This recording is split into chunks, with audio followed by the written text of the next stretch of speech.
That was 9/11 for me. And you watch it and you see the thing going down, and the worst way you want to see your son die. He said that the plane was being hijacked and he was back. You know, from that minute, you know, life changed. It's never been the same. Oh my goodness, there is smoke pouring out of the Pentagon.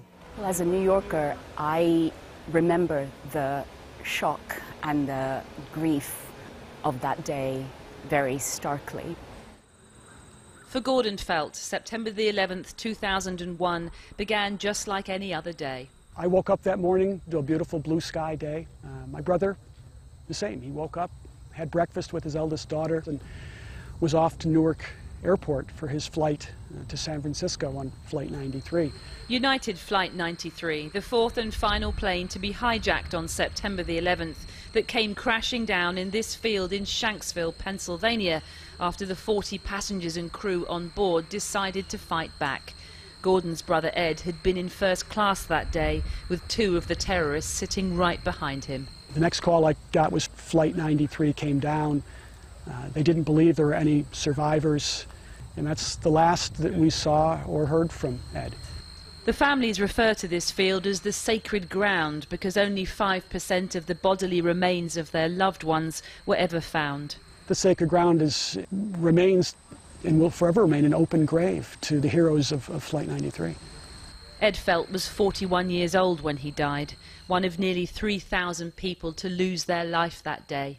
You at the time felt there had to be some immediate, decisive response from the American government. And looking back now, we've had 20 years of America having acted. Was it the right response? I don't know. But I do know that the ripple effect of September 11th is still with us. The continuing tragedy, the continuing deaths, thousands of servicemen and women. I don't know if it will ever end. I don't think it will. His was the first tower to go down. It was struck in 903, and I just knew at that point that there's no way from the 104th floor he's going to make it down to the bottom. For Dennis Marlowe, in some ways, the ripple effect of losing his 28-year-old son Kevin on 9/11 is only just now coming to the surface. Around 9/11, I was not emotional about it, and I felt sorry for what happened. All of a sudden, I think my emotions are much rawer now. I actually was pulling out some little pictures of him when he's, 12 months old, and it's not that I feel good about crying much more than I ever did before, but I feel much better that I'm able to cry and we're able to release this.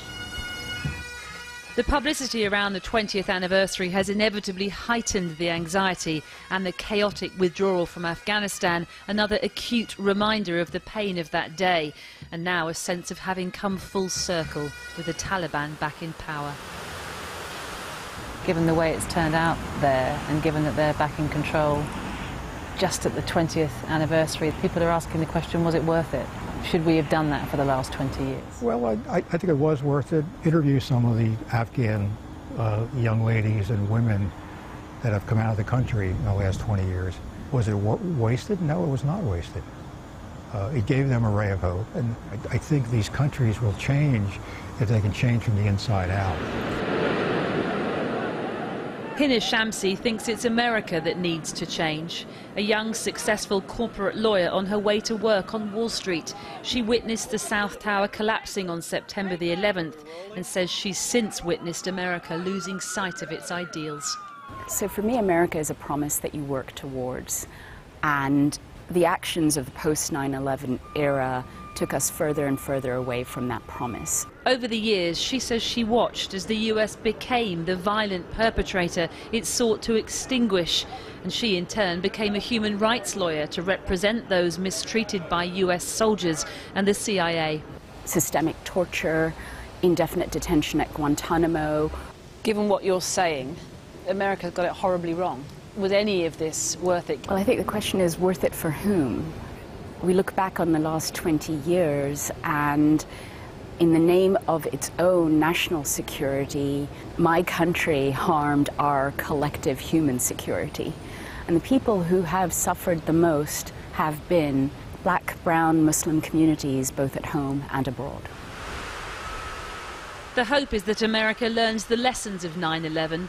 Joe Biden says the withdrawal from Afghanistan must mark the end of American attempts to remake other countries. But is America or the world really any safer now than it was before? The closing chapter in Afghanistan that we've just witnessed is now over. Will it allow you to move on? Well, there's no moving on. There's moving forward. The Afghanistan chapter may have finished, but we still have the rest of the book ahead of us.